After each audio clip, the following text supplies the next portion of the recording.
foreign investors, by and large, are being blamed to be behind land grabbing.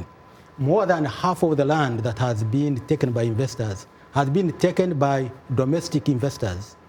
Obviously, many of them in collusion with the state. So really, we shouldn't be looking at foreigners as land grabbers. So who is the state supposed to represent? Whose interests, frankly? Now the state is supposed to represent the interests of the people.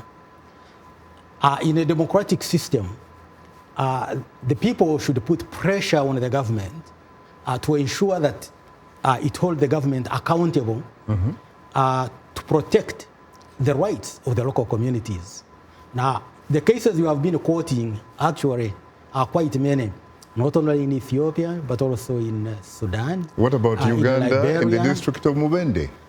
In Mubende, I hear it's also going on. But underlying all of this, Shaka, is the fact that most of this land is communally owned. In fact, 70% of land in sub-Saharan Africa is communally owned. And to make it worse, it's not registered. It's not documented. While most African countries now have in their laws recognition of communal land rights, but they are not documented. So when a government wants to build a road or a pipeline or to exploit major minerals, it basically takes away land from people, behaving like it was doing in the colonial period, as if it is public land.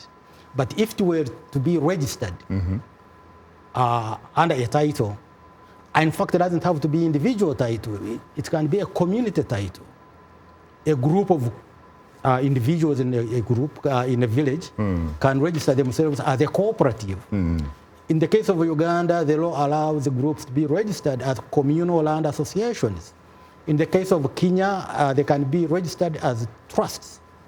And once they are a legal entity, then they can get a title for their land after the land is demarcated. Right. But obviously providing for internal rules of operation, which by and large in most places are governed by the so-called internal bylaws.